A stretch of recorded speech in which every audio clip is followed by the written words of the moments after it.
In this video, we suffer traffic jams. In Daily Race A, Daily Race B, we get hit off as we go into this left-hander. And in Daily Race C, I can't decide whether I need to pit or not as I cross the yellow line.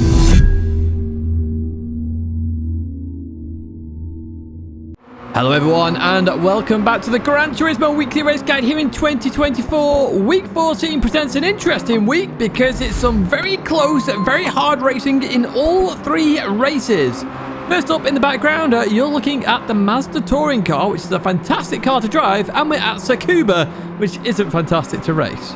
Let's look at the race details though. It's 8 laps, the grid start and full start check, sports hard tyres, and the BOP is on, so of course you can apply a livery.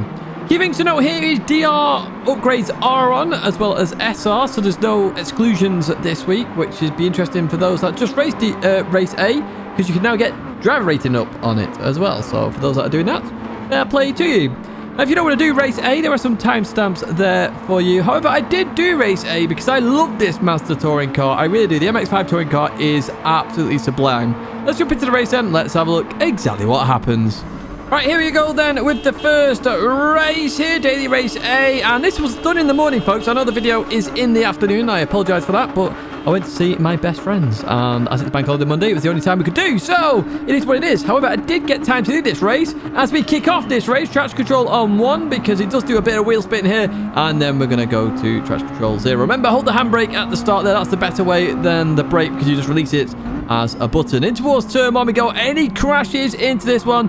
Oh, some actually pretty good racing there, to be honest with you, as we continue on out of here then and head towards the next corner. Look at it, side-by-side action then with Rust Boss, I guess, is on the right side. I can't tell who it is then as we go into this left-hander. And we're on the inside right now, looking to try and get the momentum out of the corner. We are ahead then, up into P8 we go. Hodgson up ahead then. Oh, Spanish driver goes a bit deep here. We're going to try and take advantage then as we're 3 wide there for a moment and continue on through here. Up into P7 we go. Hodgson on our left-hand side then. In towards the braking zone we go. We slow it down nice here.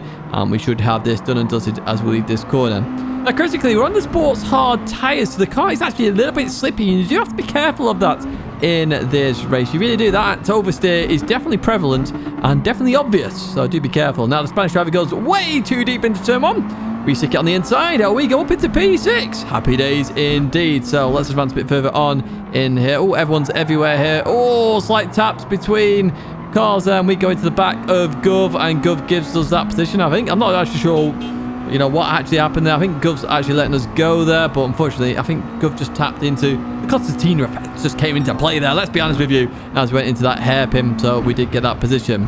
So lap number 3 then, here we go. GTR Racer defending from Blue Racer. Sonic's on the inside of Blue Racer as we leave that corner. Then we're going to head up in towards this right-hander. Lovely delivery on that Blue Racer car there as we continue on through. Oh, loads of oversteer. Loads and loads of oversteer as we continue on. Gov just, well, hammers on the anchors there. Blue Racer gets more oversteer as we head in towards the hairpin then.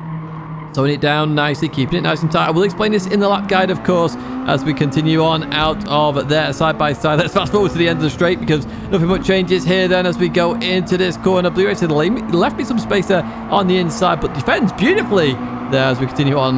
Going for the full-on oversteer moment then. Goes towards the right-hand side to defend, so we're going to head towards that left-hand side as we go onto the brakes then. In towards this right-hander we go then. And Blue Racer still on our inside. We try him on the outside here. We still got the overlap there. Huge overlap. We're actually going to get the better advantage on the exit then. And up into P4. I do like those kind of moves. I really do. Sonic's got a bit deep up ahead as we continue on with the fighting then. As we nearly go into Sonic. As Sonic recovers that. But no, it's status quo then. P4 for now. But the lead, or the fight for the lead is on up ahead. So we can get past Sonic quite quickly. You never know what can happen here then. Sonic just losing the rear end a little bit there as we go in towards the hairpin. We're slowing it down here. I was trying to get on the inside of Sonic. Can we do it here? Oh, a little bit of oversteer there. Had to correct it. And unfortunately, Blue Racer just taps my rear there as well, which gives me the bump draft. So unfortunately for them, of course, as we go in towards turn 1. Sonic defending this. The lead has changed there. GTR Racer's gone into the lead. Chicken Angel, all sorts of oversteer on the exit. I could do it as well. Sonic loses the rear end then on acceleration as we head towards the next corner. I'm sort of showing my nose here a little bit, trying to scare Sonic into a mistake. We keep it nice and tight. Then can we get the position as we continue on through here? Loads of oversteer, but we've just done it. Sonic backs out of it, so up into P3. Beautiful racing there as we head towards the final corner on the final lap then. We did catch up to Chicken Angel. Unfortunately, we couldn't get the move done then. Needed more time here, but what a wonderful race this is. You are going to get some crashes in this, though, so you are going to have to be careful in the lower splits. I mean, this, it's quite stacked for a daily race A, let's be honest with you, because everybody knows what time of race now, so everybody wants to join in and have some fun, which I like. I do enjoy that as we go into a lap, guys. So as you head towards turn 1 then, you could use a 50 board on the left-hand side. However, I've been using the building on the right. So as that building disappears, the one with the blue roof, that is my brake marker for turn 1. Now with this, you can see it better there actually, with this car, you actually want to take a wide line in if you can, just to reduce the steering angle. If you go in too tight, you're going to get loads of oversteer, and that actually allows you to then get a better exit. A tighter line where you stay close to the inside is better as well, so it's a wide line in, keeping it tight, and then obviously straighten up on the exit. As you head towards the hairpin then, on the left-hand side, you've got the marshal or the end of the fence. However, I use the curb here as it comes into the track. It dissects the track that little bit too much there. That is a little bit too much. The most, should I say. That is my brake marker for this left-hander, and that's what I'm going to do. Brake in a straight line, aiming towards the corner. Keep it on the inside. Keep it nice and tight. Try and use that camber to bounce the car and exit. Do be prepared for oversteer, and when it does start to oversteer, just turn into it very quickly, and it should correct itself. Now, the fence orange to white is my marker. I'm braking just before that. You can see I've just dabbed the brakes here as I go into this right-hander. There is a possibility by the end of the week, some people are just going to lift for this corner, but it's going to be really difficult to do. So I would highly advise you do dab the brakes here to try and just slow down the car a little bit as we continue on through here. As you go through the left-hander, do expect some oversteer there. You do have to be careful. A slight lift will benefit you if you are struggling. And as we go into the next hairpin, then the 50 board on the left is a good brake marker. However, I'm using the lamppost on the right. That is a good brake marker. So as that hits the edge of your screen, that's when I'm going to hit the brakes. There it is in terms of the chase cam perspective then. So what we're going to do, hard on the brakes, and similar to the previous hairpin, we're going to keep it nice and tight here. And as we start to accelerate, I'm going to already turn into the oversteer if I can, just to try and maximize that accelerating and reduce the amount of wheel spinning oversteer I'm getting. As we head towards final corner then, you can use the billboards on the right whilst they hit the edge of your screen. However, I'm trying to get as close as I can to the start of the pit entry, where that sign is there. And that's just so I can be aggressive on the entrance. Now, it's going to force me out wide a little bit, trying to brake that late. However, I feel that's beneficial because you can get a little bit of oversteer in the car and then try and accelerate through it. And that's what I'm going to try and do here. And notice how the car just lost rear end a little bit. Managed to rotate it as we head towards the line. That's a 1 minute 2.5. 101's definitely possible there as we jump to daily race B then, where you can see I'm in a Porsche 911 at Catalunya. But folks, this is the good Catalunya because there's no chicane in it. Happy days. I love this layout. We're doing 5 laps here. It's a rolling start as we are on racing hard tires. Yuck. Times 1 fuel and tyre wear, and only the brake bounce is adjustable this week in Group 3. Now, I chose the Porsche 911. It's always the standard car I go to. Very beginner friendly if you are new to Gran Turismo, and it's a very quick car as well. Let's jump into the race then. Let's have a look exactly what happens.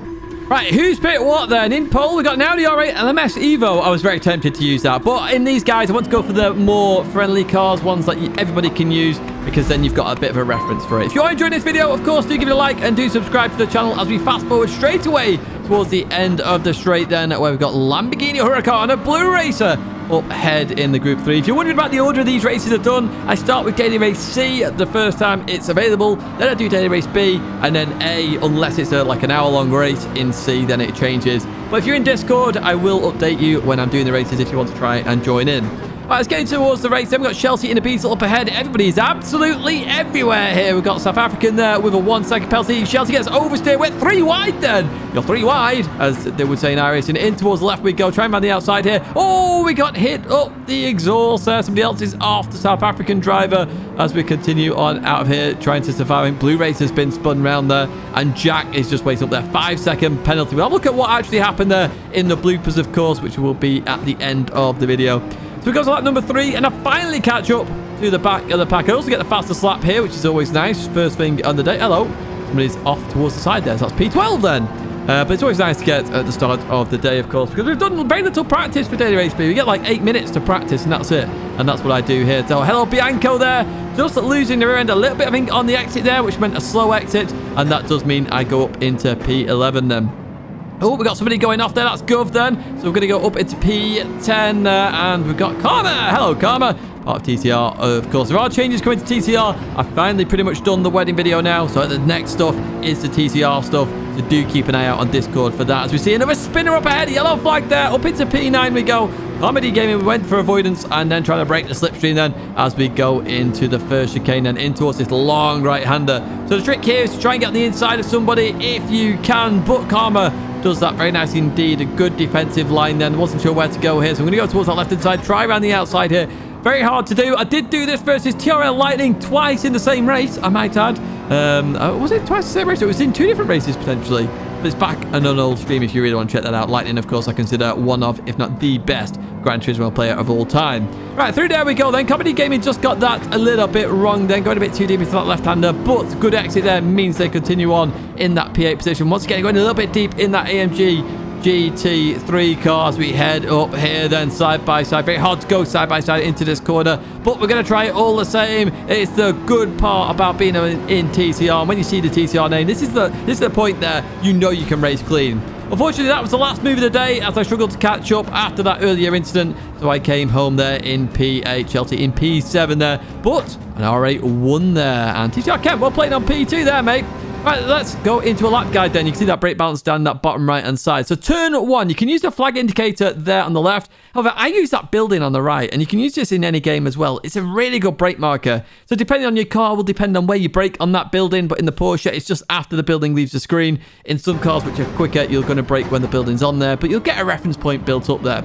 In towards the right we go, and the left. I like to cut a little bit more the left if I can, just to try and get a better line for this right-hander as I lift off here. Don't dab the brakes if you can avoid it, okay? Because dabbing the brakes will force a bit of understeer, and then you may get weight transfer issues. Now, that orange painted barrier right in the center of your screen there, okay, that is your accelerating marker. When you get to that point, you should be touching the curb, and then you can accelerate. Now, normally, you should be able to make the corner. Some cars may understeer a little bit too much on exits, so just be careful that if you touch the dark green stuff, you're going to go flying. Really, really, really far flying.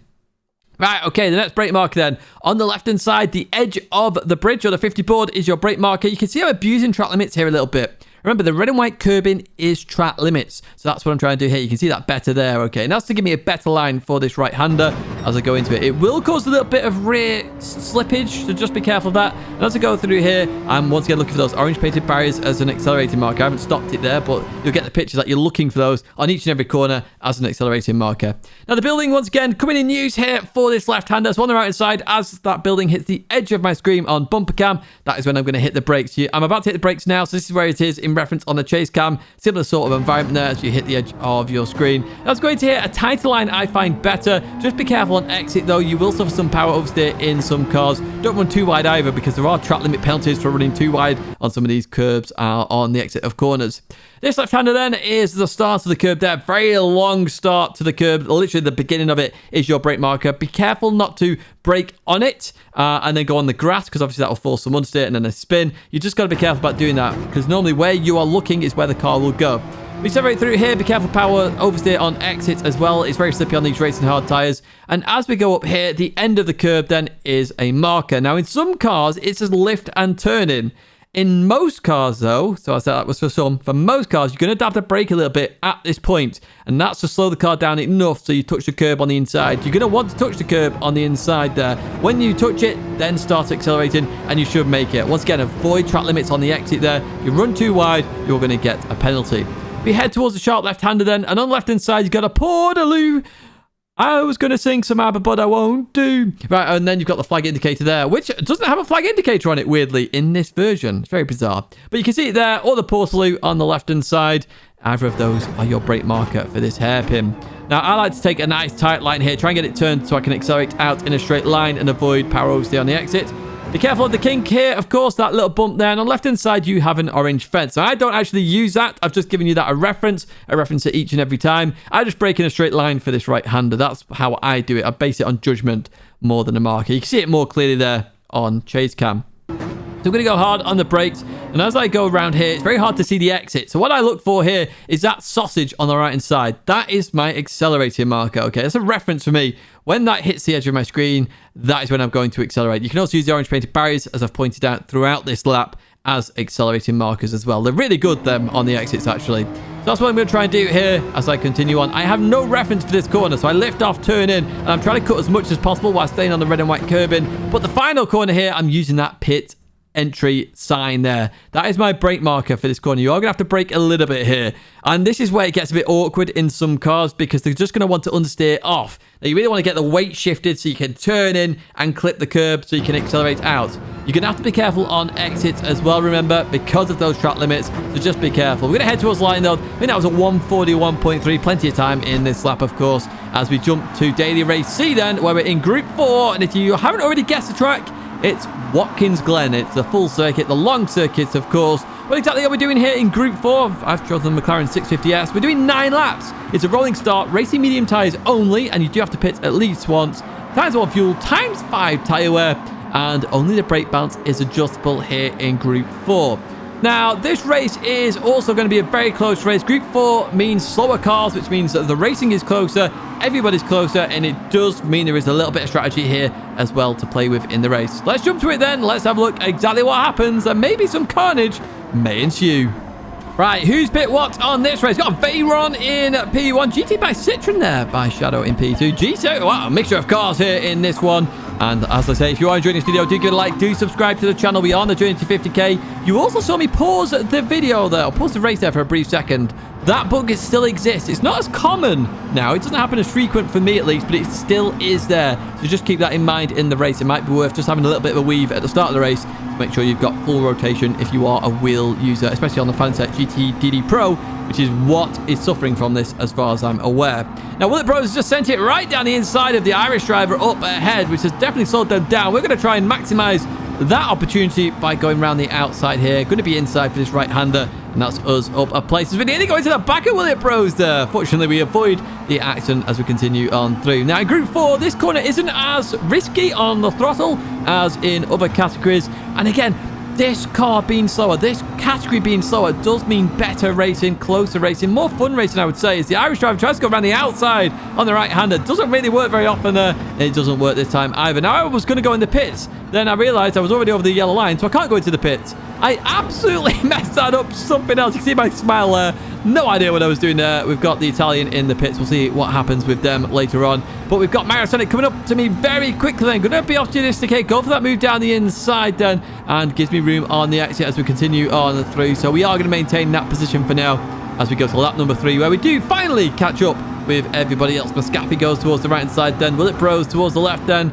In towards the right we go. The Corvette defends very nicely then. Up ahead we've got, is that BMW? I think that's a BMW up ahead there, fighting with, I want to say a Lamborghini. I can't actually fully tell. I should get a bigger screen for this one. I would say that.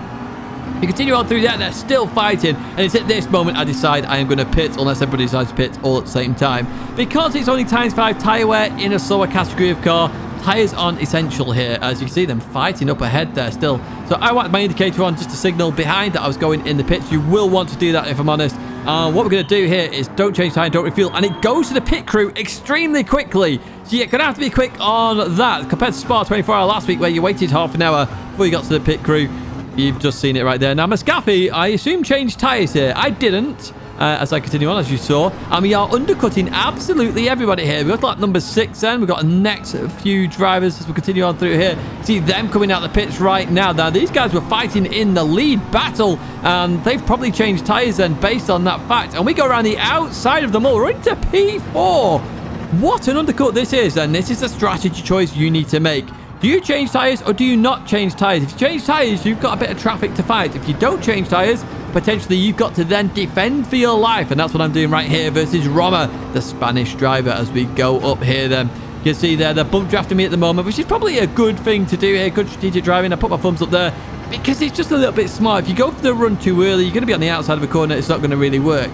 Here now then is the opportunity if they want to go for it then. We're going to head into this right-hander then. It's very scary to go for move into the chicane, but easier in Group 4 to do it. However, I do keep the position. I gave just enough space there as we go into the right-hander, and Roma still hasn't managed to find a way past so far. But I've got a lot of defending to do on some very worn tyres, bearing in mind there's 2.5 laps still to go.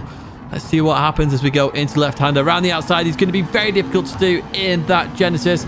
as we continue on out of there then. So we advance a bit further on to the start of lap number 8 then. Here comes Roma in towards turn 1. They absolutely send it. They're going to be better on the brakes with the fresher tyres. Unfortunately, it's a bit too late on the brakes. We're going to get a huge run on the inside then as we go onto this straight again. All I've got to do now is defend for 1.5 laps. If I can do that, I keep this position. I keep P4. And that is the goal. I have been catching the Italian who pitted on lap 1, but you can see their undercuts, or potential undercut that they did there, has been substantial. They're in P3 right now. However, the leaders have pit, and they are P1 and P2. Oh, sorry, no, the leaders had pit. Now they've pit. Hodgson's just come out the pits now as we continue on. Now, we just get tapped from the rear then. I just put, you can see my reaction there. I was worried about a penalty. I was just like, why? Why would you do that? You know I've got worn tyres. However, they did back out of it, and I didn't get a penalty, so it's all good. However, look at this Veyron coming behind here.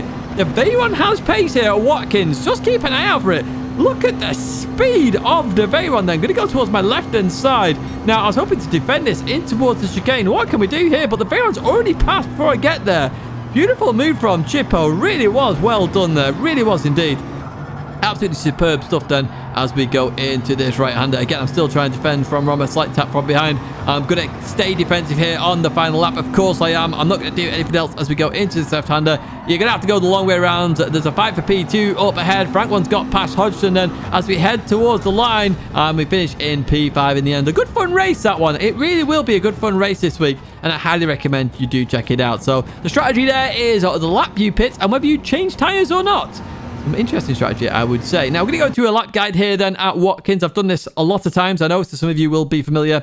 But turn 1, as the arm code goes from 4 layers down to 3 layers, I will get the right number there. That is my brake marker. You can see it here on Chase as well. So it's before the 200. I don't think there's any cars going to break at the 200 board, if I'm honest, as we go into here. So we're going to accelerate out as early as possible. Now, you have to be aggressive on the throttle, but you also have to be careful of track limits. The red and orange curbing, or red and yellow curbing, depending on your colour scheme you've got on, that is the track limits, okay? You can go a little bit past that. You can see that concrete here that we're passing.